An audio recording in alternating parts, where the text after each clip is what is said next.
Adrian, I don't believe I've laughed that much in all these past years. Oh, and all your theatrical expression in the dining room seems you've left your frock. Oh, so I have. It's all right, you're amongst family. I'm whistling for Miss Doyle. Miss Doyle, you may serve the Madeira now. Yes, ma'am. I want to thank you all so much for coming.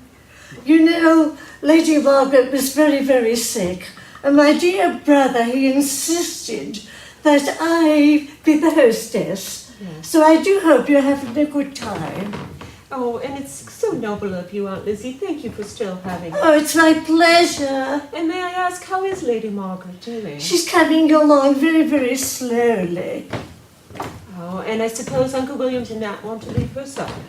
Uncle William, my dear brother, he will not let her do anything. He wants to be with her every moment. He's been so upset. Oh, goodness. Well, I do hope she is much better very soon. Do you happen to know how long they'll be away while she recovers? I would say probably about 6 weeks. About 6 weeks, I see. Well, once again, it's very noble of you to have us, and thank you so very much, Aunt Lizzie, for the troubles. Perhaps we should have a toast to Lady Margaret. Oh, that would be very and good Uncle idea. William, of course, for his kindness in allowing us to be here at his home, enjoying everything here. To Lady Margaret and Uncle William. Lady Margaret. Lady Margaret.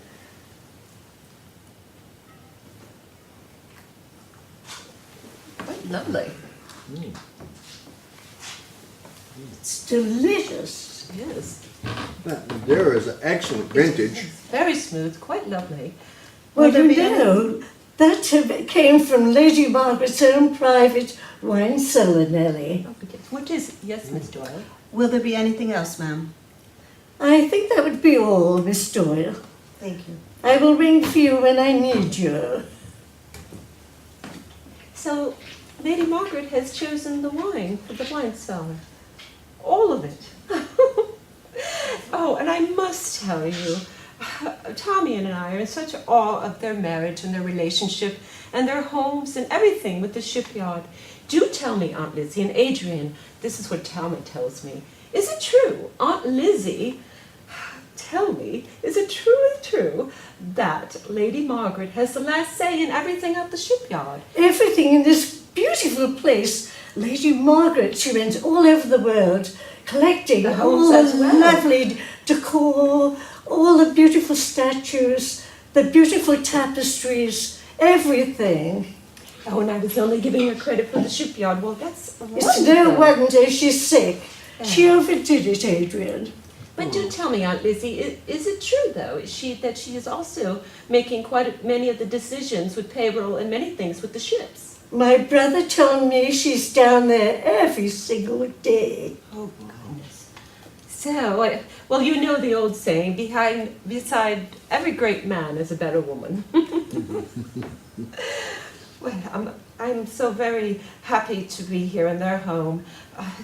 The beautiful homes that they have. I don't know how a Lady Margaret and Uncle William keep up with everything.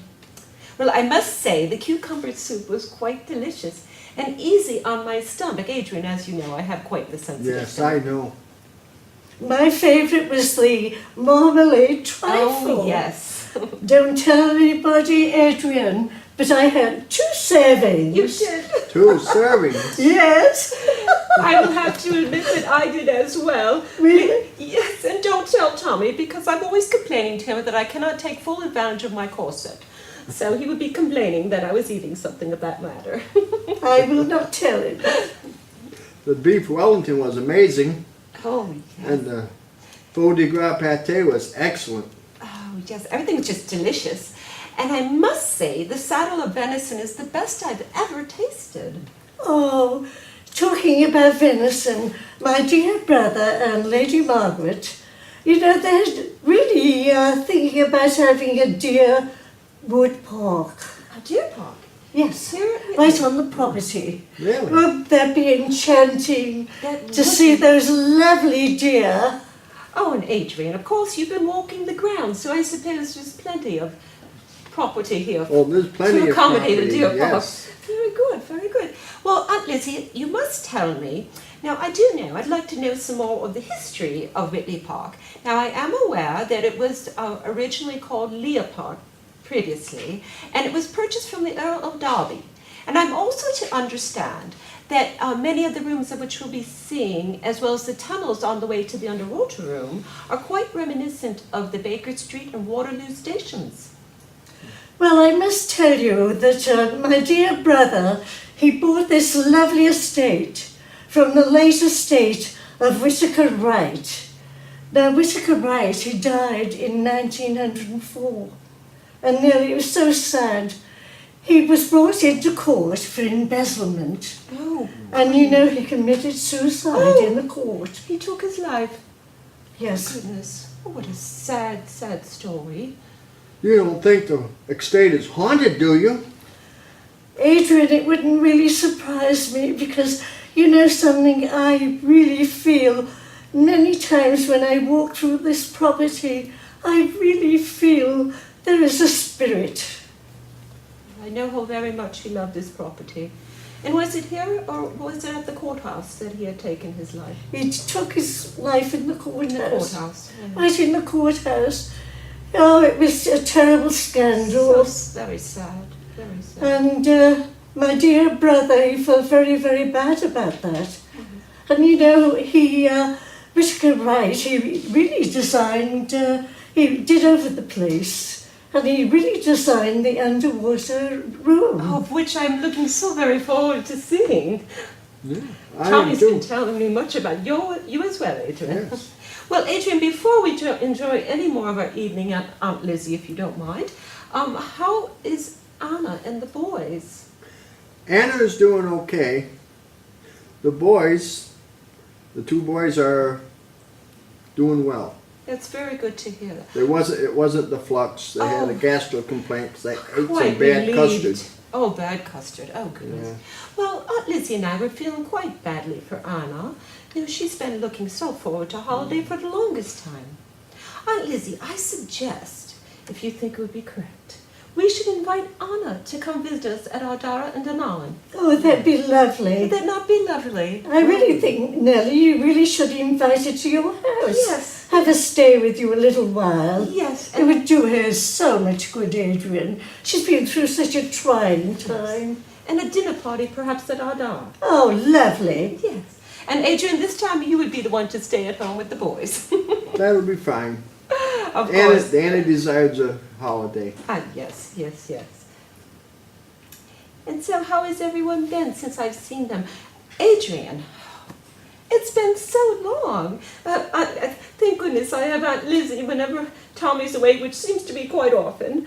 But Adrian, I haven't seen you in the longest time. Do you remember all the holidays we would share together?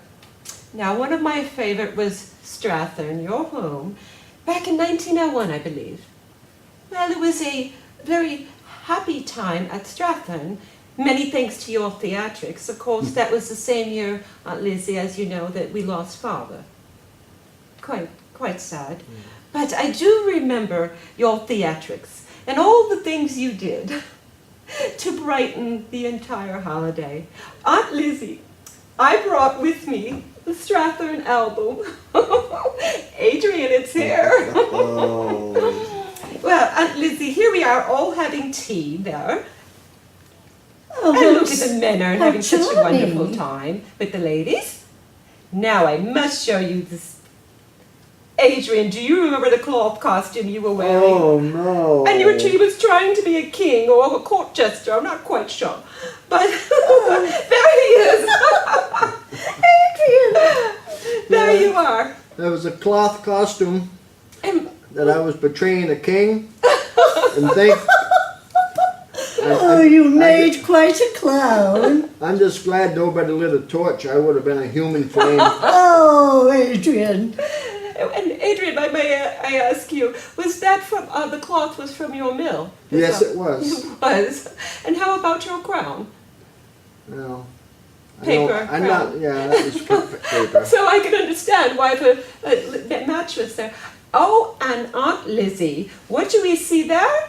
Adrian. And I must tell you that I have several photographs here in the Strathern album, and in all the photographs, he is seen on the bicycle built for two, and in each photograph, he's with a different lady. Adrian, shame on you. Well, Adrian, I suppose we could excuse you, as this was before you were married to Anna. I hope dear Anna hasn't seen this. I'm afraid she has, but she has very good humor. Now, of course, you know our brother Frank.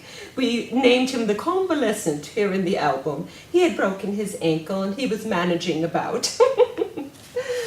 He had a good sense of humor.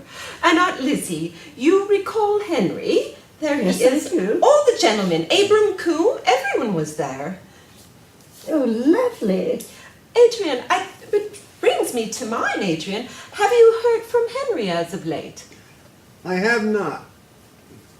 But I remember when Henry and Tommy were both courting you at the same time. Oh, And I was relieved when Mother locked you in your bedroom for a week until you decided which gentleman had your favor. Your mother locked her in the bedroom. yes. Oh. I do believe that this one time you would agree with her because I had to make a decision as I was causing a lot of talk in the community and in society. Oh, I'm so glad you chose my Tommy. Well, as am I. But I must say, I feel a sense of sadness and guilt. You do know Henry. Did you realize that he took a job in a shipyard all the way in China? China? China's so far away, and I feel so responsible because it must have hurt him terribly. Of course, Henry and Tommy had been friends a long time before I came around. Well, you know, he was so fond of you, Nellie. Yes. I think that's why he went to China. Yes. And I feel so responsible. Adrian, do you feel you could find it in your heart to write Henry and see how he is? I do still worry about him. Yes, I will. Oh, very good. Good boy. Please do that. I will. I felt so bad about him. Yes. But then I was so happy. You chose my Tommy. Yes. Well, we've been having such a lovely evening. Adrian, is there anything you'd like to share with me more that's been happening with you and Anna? Or pretty much it's just been with the boys? Just pretty much been with the boys. Oh, they've been ill. Yeah. Oh, I'm so sorry to hear that. So very sorry. Well, Aunt Lizzie, do you feel that you might be wanting some air soon by the lake? Oh, I think that would be lovely. I have been dying to see the lake Oh. at twilight time. I must say, You know, before we had left, Tommy went ahead of me, of course, before we came here to Witley. You know, I took the time, and I walked about, and I went to the botanical garden, because, you know, he left about a week earlier than I. Oh, I miss him so much. I was walking about and just thinking of him. Missing him so very much, Aunt Lizzie. He seems to be working all the time. I'm so very much looking forward to this evening when he arrives. When will he be coming? Well, I'm hoping that he should arrive about 8, 9 o'clock this evening. Adrian, how much time do we have before Tommy arrives? About an hour. About an hour. Oh, good. I miss him so very much. I recall, with all the times he's been gone, and he's always doing contracts, Adrian, I wrote a letter. Would you like to hear it? Would you like to hear I would it? like to hear it. All right. I must warn you, Adrian, that Mother was not very pleased with it. And being the rebel that I am, I don't mind sharing. And I wrote to Tommy, to let, male or female during the winter months, the starboard or right-hand side of a double bed at the owner's room. Only those who are in restful disposition need apply. Dunallen, Windsor Avenue, Belfast.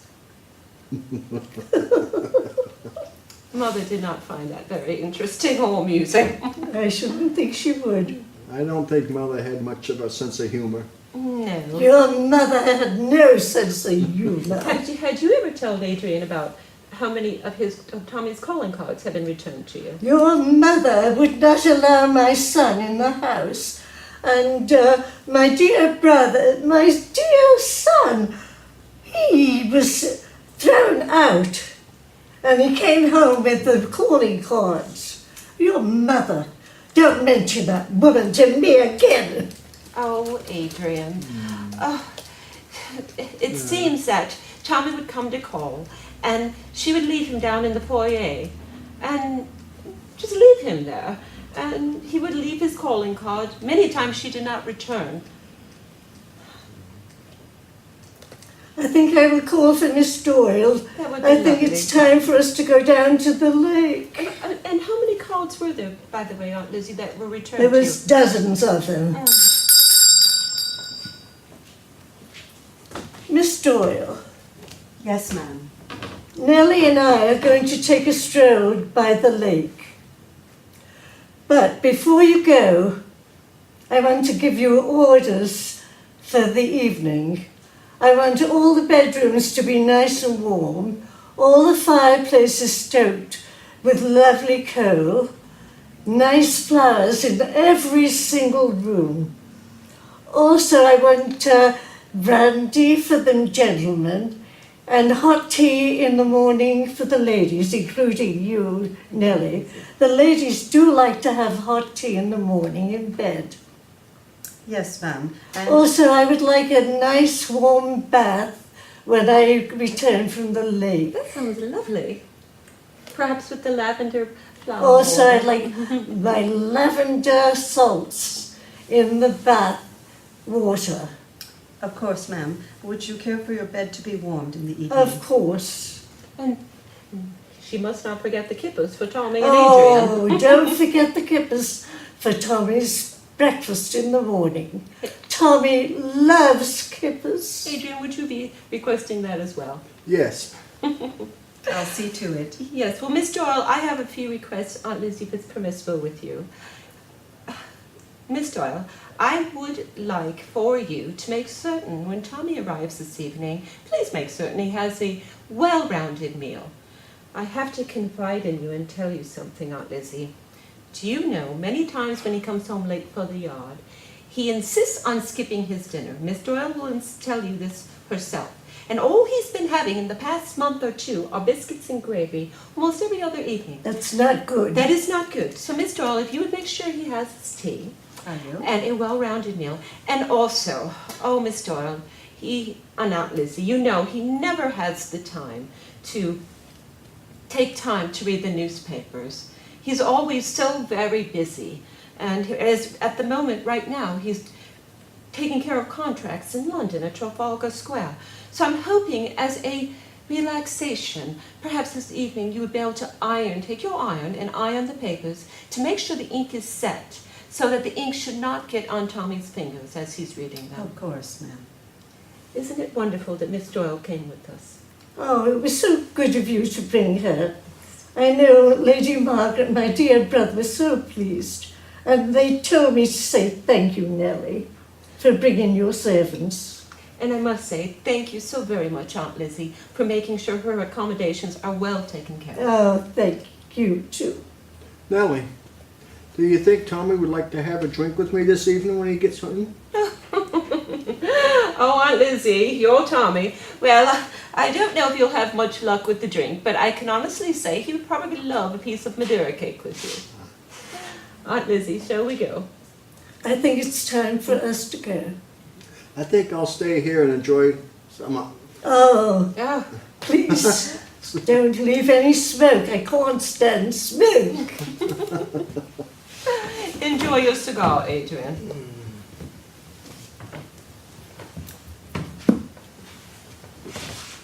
I'll let you ladies leave first.